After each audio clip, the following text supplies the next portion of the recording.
Siap. Oke. Dah. Dah. Assalamualaikum warahmatullahi wabarakatuh.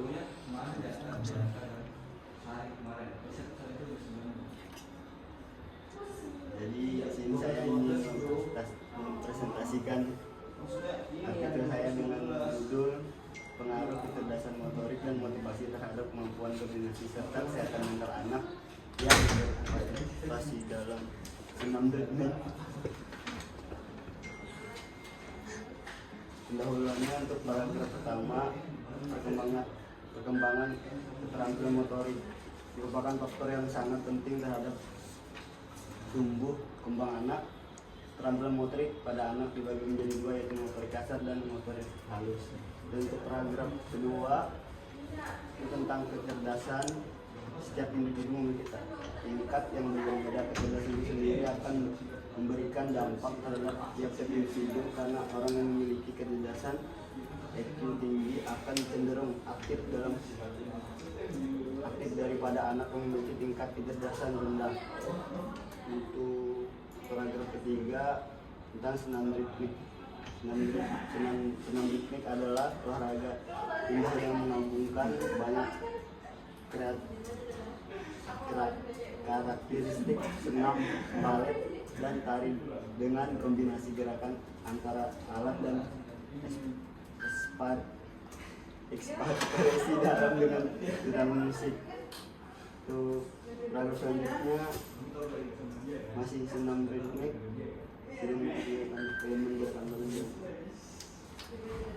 Paragraf selanjutnya Bu, motivasi.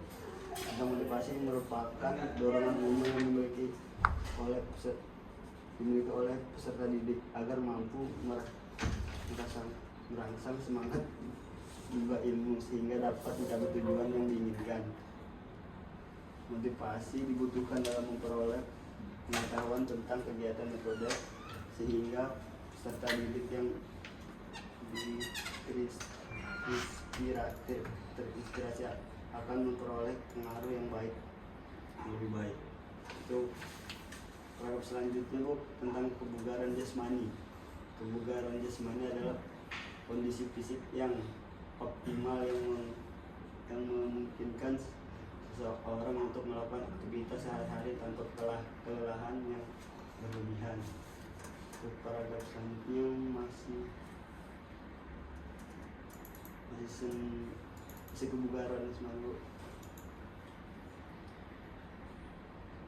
Untuk paragraf selanjutnya dampak dari masa kesehatan.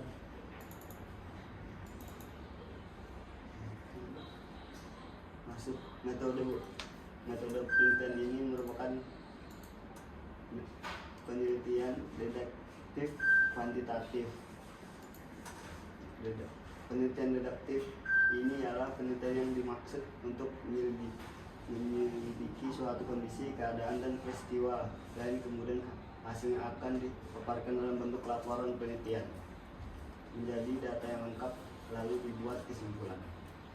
Subjek dari penelitian ini adalah siswa sekolah dasar Al-Firdaus Islamic School dengan total keseluruhan siswa kelas 6. Teknik pengambilan sampel menggunakan teknik purposive sampling atau sampel bertujuan dengan kriteria berdasarkan keseluruhan sebanyak siswa kelas. Instrumen penelitian adalah alat yang digunakan untuk mengumpulkan data dalam penelitian. Instrumen penelitian dibuat sesuai dengan pengukuran yang digunakan. Instrumen penelitian ini minat belajar siswa berupa angket dan kuesioner.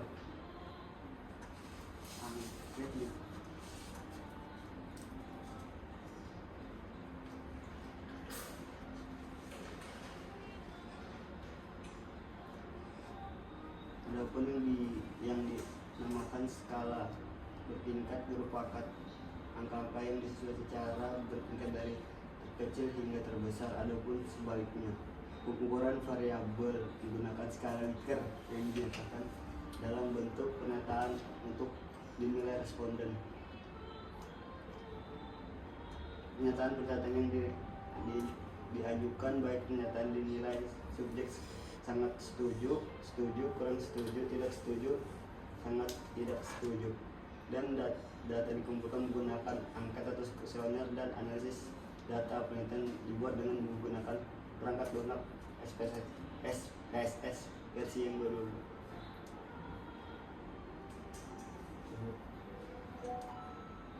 Udah. Apa tadi judulnya? Pengaruh kecerdasan motorik dan motivasi terhadap kemampuan koordinasi serta kesehatan mental anak yang berpartisipasi dalam senam detik. Oke. Besok kalau mau ke arahnya ke skripsi, nganu aja, motorik, motivasi sama koordinasi aja. Kesehatan mentalnya dihapus. Kemampuan koordinasi. Oke. Kemudian ini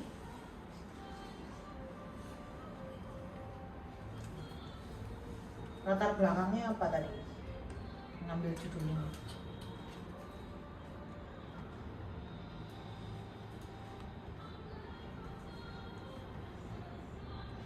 Belum ada. Loh, latar belakang iki lho, mbok tulis. Apa?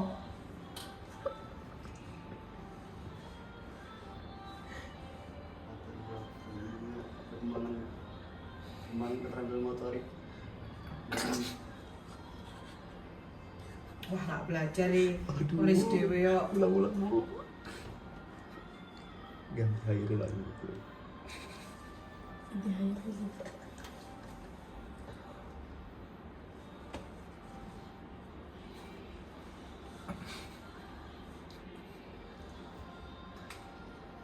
Jadi kamu kan mau ngambil judul ini toh. Nah, yang melatar belakangi kamu untuk mengambil judul ini tuh karena apa?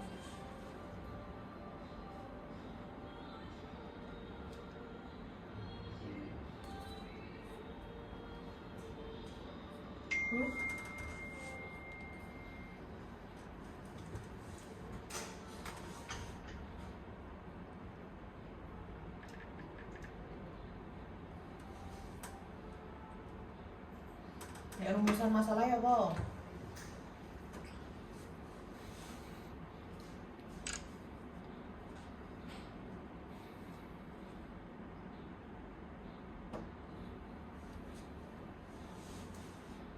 Apa rumusan masalahmu?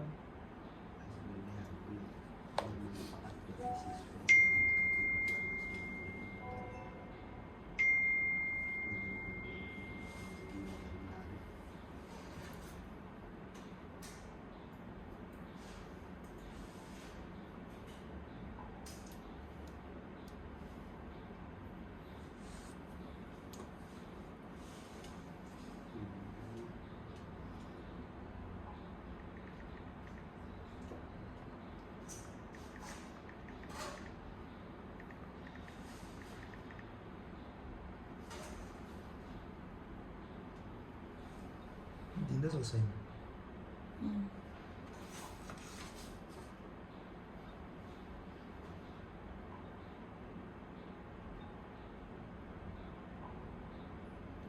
Apa? Wah, kayaknya belum siap nih skripsi. Balik semester 5 wae. Waduh. Kok belum siap ini ya? Bilang Mak Andri belum siap. Rumusan masalah apa udah ditulis kok? Oh belum. Kurang berarti ya. Kasih Mas Kandai berarti. Jadi kamu tuh kalau menulis artikel, mengambil judul penelitian walaupun ini dibagi dari dosennya, kamu tuh harus paham gimana tuh alur penelitiannya ini. Oh, maksud tujuannya tuh apa tuh harus dimengerti dulu. Nek kamu nggak tahu, ya podo wae. Yo. Jadi dipahami dulu. Oke.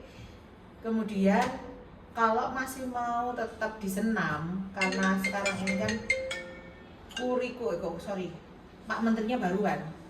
Sekarang ada senam apa itu Ya, yang giat. baru? Senam giat. Nah itu kan setiap pagi silahkan bisa diganti pakai senam itu aja, itu lebih enak. Maksudnya kan kayak mau lidah nyebar kuesioner, semangat nggak anak-anak itu ikut senam itu? Senang gitu. Terus gurunya gimana yang memotivasi? Kalau kamu misalnya pengaruh kecerdasan motorik, motivasi terhadap kemampuan koordinasi serta kesehatan mentalnya nggak usah. Yang berpartisipasi dalam senam apa tadi? Kiat pokoknya senam apa itu ya? Giat bu, ya. Giat pelajar apa kan? Itu berarti dicari tahu setelah bagi kuesioner, motoriknya gimana, motivasi untuk mengikuti gerakan itu, koordinasinya anak itu gimana, apakah bagus apa enggak, kan bisa penelitian. Jadi nanti bisa masukan buat Mas Menteri, oh ternyata senamnya itu yang sekarang dibanding yang senam SKJ 2000 misalnya kurang semangat. Nah itu kan nanti bisa temuan-temuan itu kan nanti bisa buat koreksi ke pemerintah, atau maksudnya kan dari kalian, oh ternyata memang khususnya di Kalimantan Timur ternyata memang senamnya ini kurang efektif, misalnya harus dijalankan tiap pagi. Kan programnya Pak Menteri sekarang ini, Pak Mufti ini kan satu anak itu pokoknya pertama sebelum memulai olahraga itu harus berolahraga, makanya ada senam itu. Yang kedua makanan bergizi, yang ketiga itu belajar, pokoknya ada 7. Baca surah. 7. Terus berdoa, pokoknya yang pertama itu pasti ada Senam. olahraga itu. Ya kalau anak kecil mungkin stretching atau apa, tapi sekarang kayaknya di mana-mana seluruh Indonesia, nggak tahu ya kalau di Kalimantan Timur, tapi setahu saya kalau di Jawa teman-teman saya sudah mulai setiap pagi itu anak-anaknya senam itu. Nah itu bagus tuh diteliti, malah lebih enak. Itu jelas malah di kurikulum ada terus karena kan baru. Nah, itu nanti silahkan cari tahu nama senamnya apa. Sama aja dicari gimana motivasi dengan senam ini, semangat nggak kamu, enak nggak, enjoy nggak, seru nggak, musiknya mungkin kurang jeduk-jeduk kan bisa buat masukan ya toh. Jadi ya Rifki, jadi nanti sebelum kamu tuh kamu harus tahu tujuanmu tuh apa, terus masalah di sekolah itu apa, ora plonga-plongo kamu nanti ujian dapat Pak Galeh yo, hancur kamu nanti suruh ulangi, yo. Jadi masukan saya yo pahami dulu inti poin yang kamu ingin cari tahu, ya. Kemudian kamu tuangkan di latar belakang dalam mencari landasan teori-teori penelitian sebelumnya, tapi tidak boleh dikopas, yo. Tuh nanti kamu kerja 2 kali, plagiatnya kena. Baru mencari rumusan masalah, terus tujuan penelitian itu apa, ya kan? Terus manfaat penelitian itu apa? Itu kamu harus tahu. Kalau tujuannya masalah tapi nggak ada tujuannya sama nggak ada manfaatnya, ya ngapain diteliti, ya. Tuh. Terus metodenya itu nanti dipikirkan apa, terus sampelnya mau kelas berapa, itu harus dilihat. Misalnya dari kelas 1 sampai kelas 6 senam yang baru ini ternyata malah kelas 6 yang nggak bagus mengikuti, nggak hikmat. Nah itu karena apa? Mungkin tidak tertarik atau apa, kan bisa di situ. Gitu ya Rifki? Wes, jadi masukan saya cuma itu aja karena kamu masih kosong melompong, belum paham. Jadi kalau ya kamu penelitian ya kamu harus tahu ini penelitianmu tuh mau dibawa kemana. Ada masnya rumusan masalahnya apa, tujuannya untuk apa, manfaatnya untuk apa. Nek nggak ada tujuan dan manfaatnya ya apa. Ya, oke deh. Mungkin itu aja ya masukan dari saya. Ya besok kalau udah maju proposal ya harus lebih paham. Karena nggak mungkin saya, misalnya masih sama saya nih, saya nyuapin terus ya, kamu tuh harus mandiri. Ya kalau mau disuapin terus ya anak TK. Ya, oke.